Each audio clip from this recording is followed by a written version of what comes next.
I love this process. I love talking about each other's passion. I love supporting each other's passion. I think it helps each of us as in our own passion and finding what's right for us when we listen to others and talk about how their passion comes alive in them.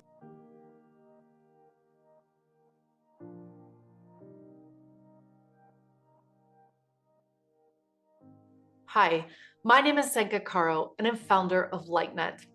And my passion and purpose is expanding what we think is possible in the world. I'm sitting down today with Susan Belchamber.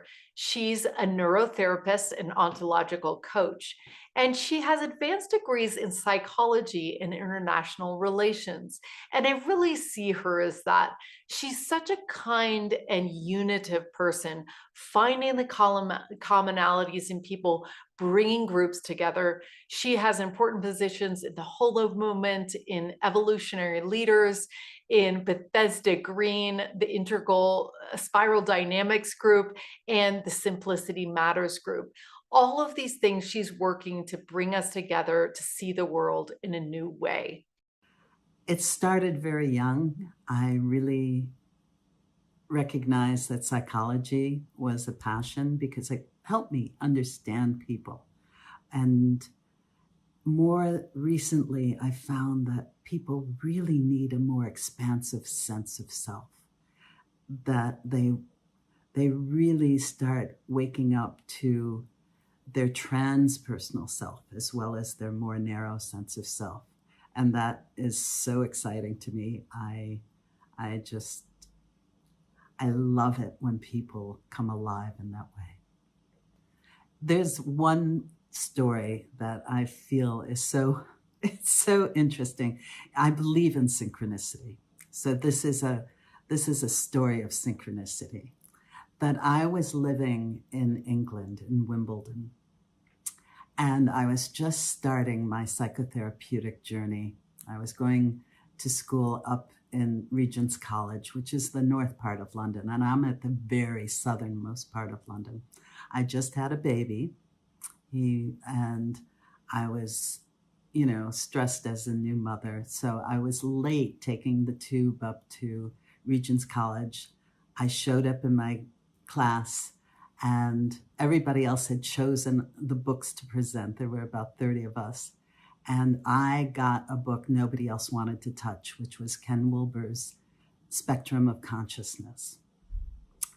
And that changed my life. I loved this book. I loved Ken Wilber's thinking. I did my dissertation on him. I wound up really feeling like transpersonal psychology was real.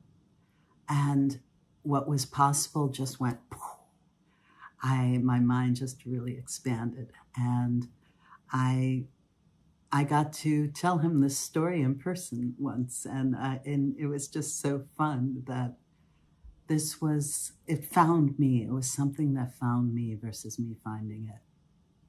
We have such a narrow vision of ourselves. And I think I certainly did, but to expand into a sense of our interconnection, our lack of separation, of our transpersonal capacities, and how much we can really impact each other, how much we impact the world around us.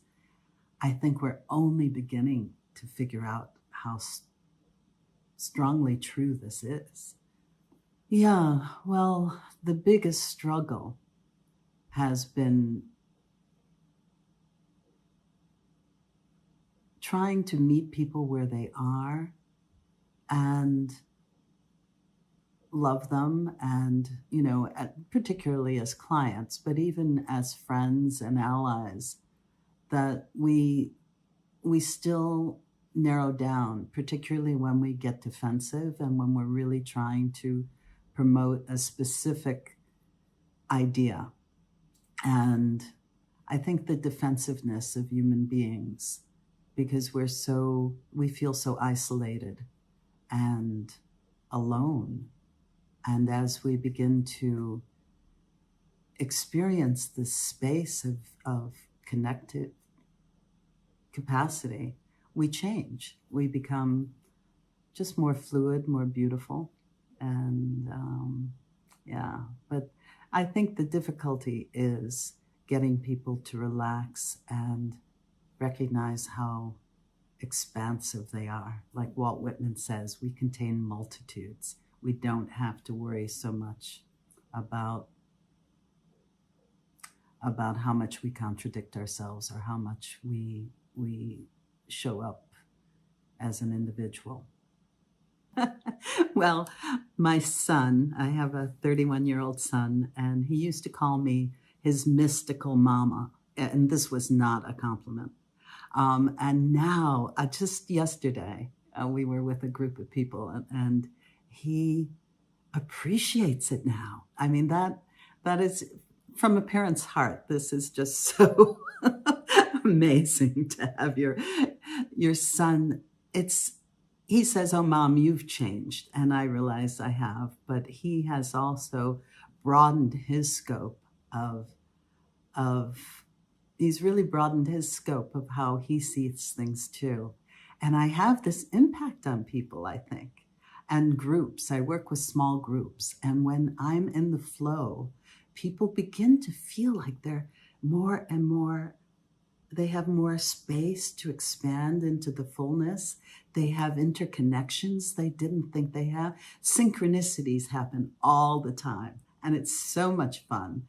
And we just open to a heart space that is just, it's healing, it's beautiful. It's what I think most of us really want in relationship, and a sense of community arises. The passion shows up in interesting ways. When it fills a need that you didn't even know you had, and all of a sudden you go, you get lost in it. You lose track of time. You lose track of yourself, and you just,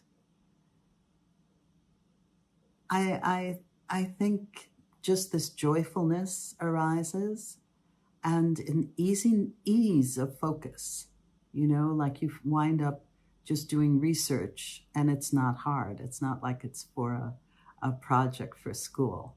You just to notice that, and how your body feels, how relaxed, how in tune, how alive you feel.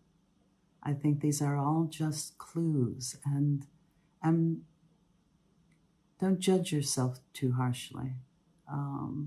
Just see what's arising, and just, it doesn't have to be hot. It can just be warm. Just follow the warmth.